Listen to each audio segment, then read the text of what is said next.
Sekarang soal nomor 32. Perhatikan tabel data fisik dan daya hantar larutan beberapa senyawa berikut. Ada senyawa L, M dengan titik leleh itu dan daya hantar listriknya seperti itu. Yang ditanyakan adalah jenis ikatan yang terdapat pada senyawa L dan M berturut-turut adalah. Nah, ini yang harus kita pahami. Jenis ikatan itu ada beberapa ya, ada ikatan ionik. Jadi ikatan itu ada ikatan ionik, ada ikatan logam, ada ikatan kovalen. Ini secara garis besar. Nah, ikatan kovalen nanti dibagi lagi. Ada kovalen polar dan ada kovalen non polar. Nah, setelah itu sekarang kita amati dari ciri-cirinya. Titik lelehnya 801 derajat Celcius. Nah, ini termasuk tinggi ya. Jadi titik leleh senyawa mempunyai titik leleh 800 itu termasuk tinggi, dan daya hantar listrik larutan itu menghantarkan. Jadi bisa disimpulkan kalau senyawa L ini adalah senyawa ionik. Kenapa kok senyawa ionik?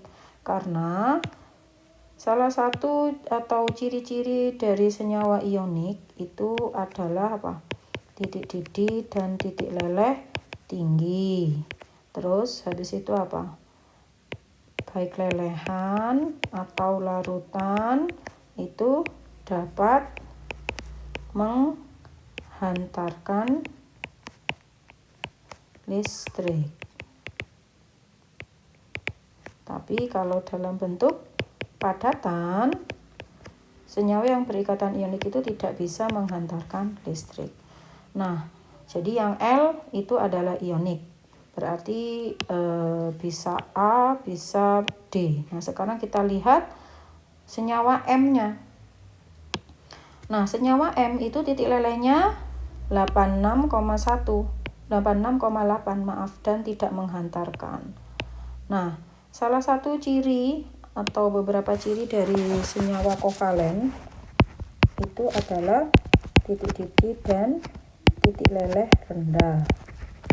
Setelah itu, kalau bentuk larutan itu bisa,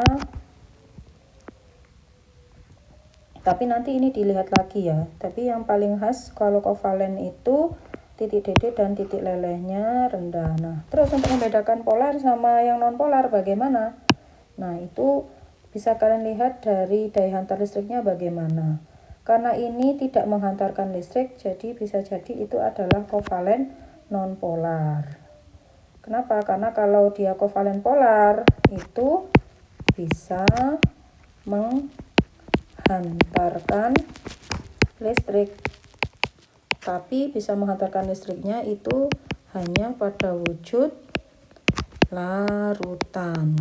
Itulah yang membedakan nanti dengan ikatan ionik. Kalau ikatan ionik kan baik lelehan atau larutan itu dapat menghantarkan listrik. Tapi kalau kovalen polar itu bisa menghantarkan listrik hanya pada wujud larutan. Berarti jawabannya adalah baik. Jadi yang L itu ionik, sedangkan yang M itu adalah kovalen polar. Jadi D. Oh iya, kalau kovalen non polar itu baik bentuknya larutan